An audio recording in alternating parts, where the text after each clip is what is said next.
अश्विनी, आप क्रिकेट खेलती हैं क्या? क्रिकेट में गूगली बॉल होता है।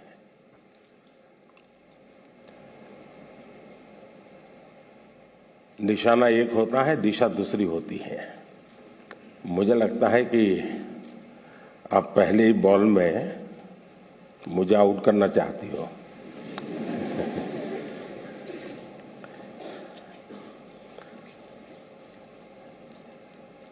अगर परिवार के लोगों के आपसे बहुत अपेक्षाएं होना बहुत स्वाभाविक है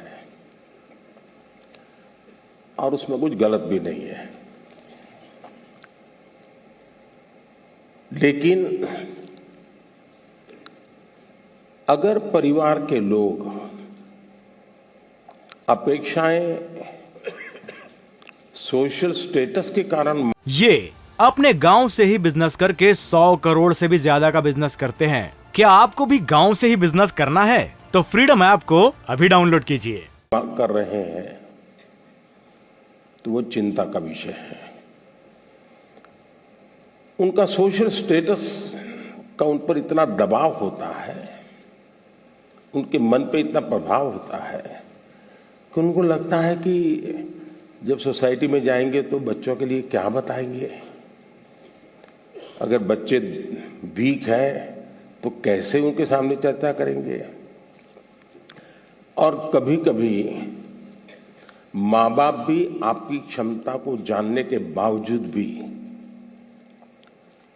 अपने सोशल स्टेटस के कारण अपने आसपास के साथियों दोस्तों में क्लब में जाते हैं, सोसाइटी में जाते हैं, कभी तालाब में कपड़े धोए जाते हैं, बैठते हैं, बातें करते हैं, बच्चों की बातें निकलती हैं। फिर उनको एक इन्फीरियरिटी कॉम्प्लेक्स आता है और इसलिए बाहर बहुत बड़ी बड़ी बातें बता देते हैं अपने बच्चों के लिए और फिर धीरे धीरे वो इंटरनलाइज कर लेते हैं और फिर घर में आकर के भी वही अपेक्षाएं करते हैं। और समाज जीवन में ये सहज प्रवृत्ति बनी हुई है। दूसरा, आप अच्छा करेंगे तो भी हर कोई आपसे नई अपेक्षा करेगा। हम तो राजनीति में हैं, हम कितने ही चुनाव क्यों न जीत लें, लेकिन ऐसा दबाव पैदा किया जाता है कि हमें हारना ही नहीं है। 200 लाए हैं तो बोले 250 क्यों नहीं लाए, 250 लाए तो 300 क्यों नहीं लाए, 300 लाए तो 350 क्यों नहीं लाए। चारों तरफ से दबाव बनाया जाता है। लेकिन क्या हमें इन दबावों से दबना चाहिए क्या? पल भर सोचिए कि आपको जो दिन भर कहा जाता है, चारों तरफ से जो सुना जाता है, उसी में अपना समय बर्बाद करेंगे कि आप अपने भीतर देखेंगे, अपनी क्षमता, अपनी प्रायोरिटी, अपनी आवश्यकता, अपने इरादे, थोड़ा हर अपेक्षाओं को उसके साथ जोड़िए।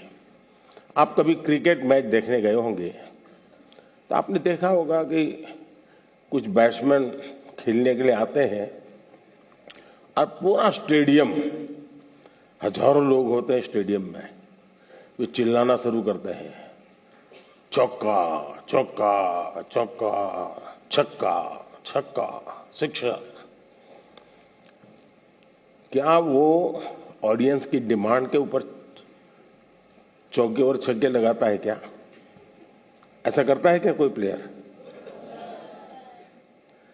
चिल्लाते रहे, कितना ही चिल्लाते रहे, उसका ध्यान उस बॉल पर ही होता है जो आ रहा है। उस बॉलर के माइंड को स्टडी करने की कोशिश करता है और जैसा बॉल है वैसे ही खेलता है, न कि ऑडियंस चिल्लाता है। फोकस रहता है।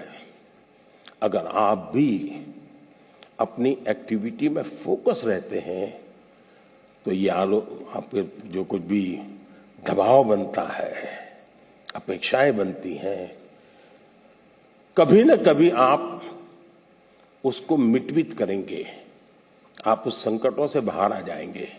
और इसलिए मेरा आपसे आग्रह होगा कि आप दबावों के दबाव में न रहें। हां, कभी कभी दबाव को एनालिसिस कीजिए। कहीं ऐसा तो नहीं है कि आप स्वयं के विषय में अंडर एस्टिमेट कर रहे हैं। आपकी क्षमता बहुत है, लेकिन आप खुद ही इतने डिफरेंस मेंटालिटी के हैं कि नया करने के लिए सोचते नहीं।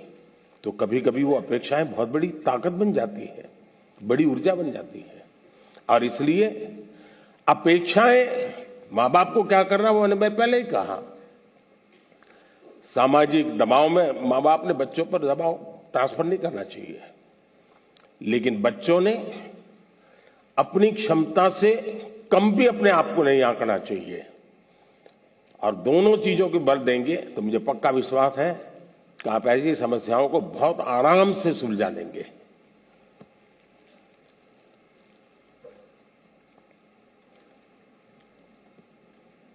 कहां गए एंकर?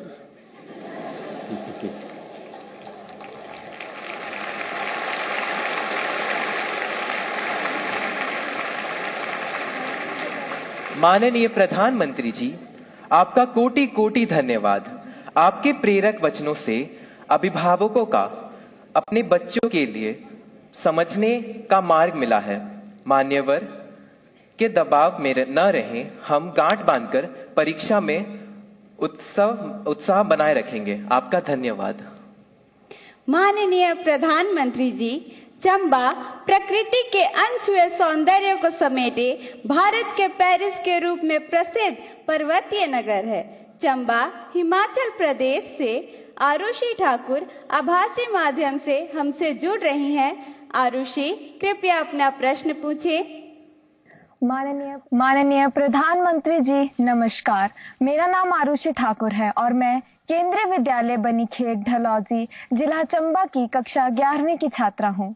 माननीय, मेरा आपसे यह प्रश्न है कि परीक्षा के दौरान जो बात मुझे सबसे ज्यादा परेशान करती है वह यह है कि मैं पढ़ाई कहाँ से शुरू करूँ।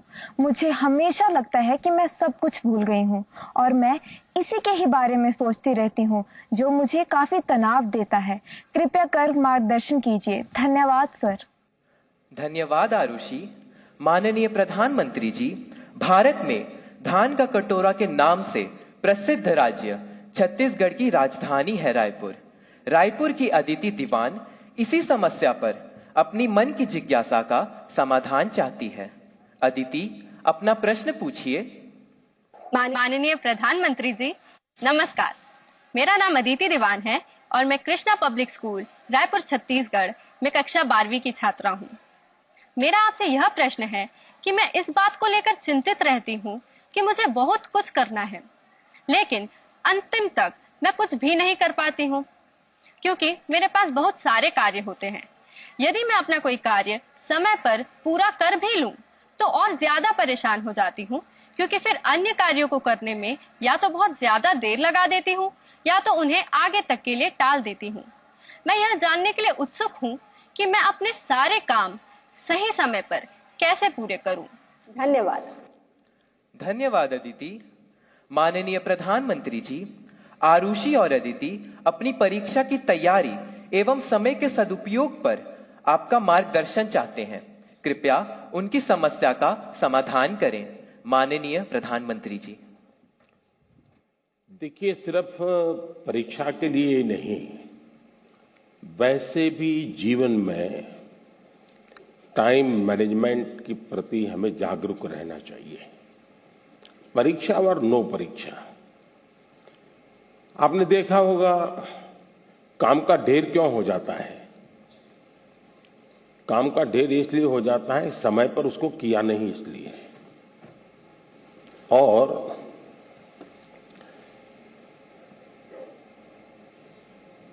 काम करने की कभी थकान नहीं होती है जी। काम करने से संतोष होता है।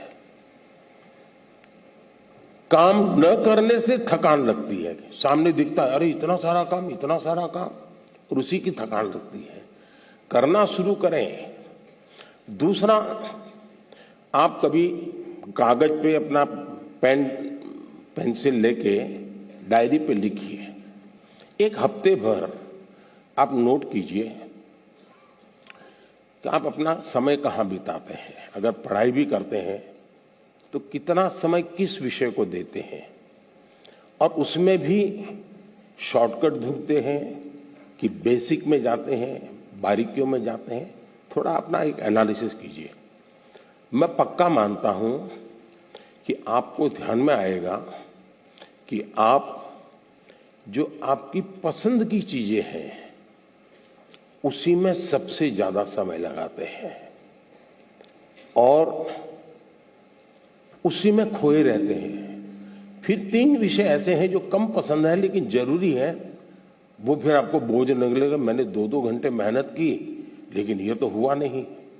और इसलिए आप सिर्फ पढ़ना 2 घंटे ऐसा नहीं, लेकिन पढ़ने में भी जब फ्रेश माइंड है तब जो सबसे कम पसंद विषय है, आपको सबसे ज्यादा कठिन लगता है, तय कीजिए पहली 30 मिनट इसको, फिर एक पसंद की वाला विषय है 20 मिनट उसको, फिर थोड़ा कम पसंद वाला 30 मिनट उसको। आप ऐसा स्लैब बनाइए तो आपको रिलैक्सेशन भी मिलेगा और आपको धीरे धीरे उन विषयों पर रुचि बढ़ेगी जो आप नॉर्मली टालते हैं और अच्छे विषय में खोए रहते हैं। और समय भी तो बहुत जाता है। आपने देखा होगा, आप में से जो लोग पतंग चगाते होंगे, मुझे तो बचपन में बहुत शौक था। पतंग की जो माजा होता है, धागा होता है, वो कभी एक दूसरे में उलझ जाकर के एकदम से बड़ा गुच्छा बन जाता है। अब बुद्धिमान इंसान क्या करेगा? यूं यूं खींचेगा क्या? ताकत लगाएगा क्या? ऐसा नहीं करेगा। वो धीरे से एक एक तार को पकड़ने की कोशिश करेगा कि खुलने का रास्ता कहां है, और फिर धीरे धीरे धीरे खोलेगा तो इतना बड़ा गुच्छा भी आराम से खुल जाएगा और सारा माजा, सारा धागा एक जैसी जरूरत है वैसा उसके हाथ लग जाएगा। हमें भी उस पर जोर जबरदस्ती नहीं करनी है, आराम से सॉल्यूशन निकालना है। और अगर आराम से सॉल्यूशन निकालेंगे तो मुझे पक्का विश्वास है कि आप उसको बड़े ढंग से करेंगे। दूसरा, आपने कभी घर में अपनी मां के काम को ऑब्जर्व किया है क्या? यूं तो आपको अच्छा लगता है कि जैसे स्कूल से आए तो मां ने सब रेडी करके रखा था, सुबह स्कूल जाना था तो मां ने सब तैयार करके रख दिया था। लगता तो बहुत अच्छा है, लेकिन क्या कभी ऑब्जर्व किया है कि मां का टाइम मैनेजमेंट कितना बढ़िया है? उसको पता है सुबह ये है तो मुझे 6 बजे ये करना पड़ेगा, 6:30 बजे ये करना पड़ेगा, उसको 9 बजे जाना है तो ये करना पड़ेगा, वो 10 बजे घर आएगा तो ये करना पड़ेगा। यानी इतना परफेक्ट टाइम मैनेजमेंट मां का होता है। और जबकि काम सबसे ज्यादा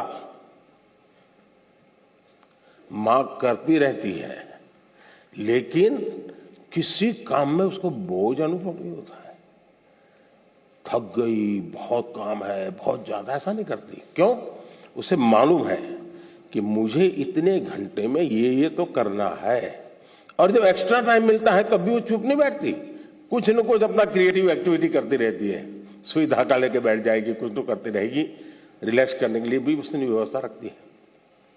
अगर मां की गतिविधि को ढंग से ऑब्जर्व करोगे तो भी आपको एज ए स्टूडेंट अपना टाइम मैनेजमेंट का महत्व क्या होता है। और टाइम मैनेजमेंट ने 2 घंटे, 4 घंटे, 3 घंटे ये नहीं, माइक्रो मैनेजमेंट चाहिए।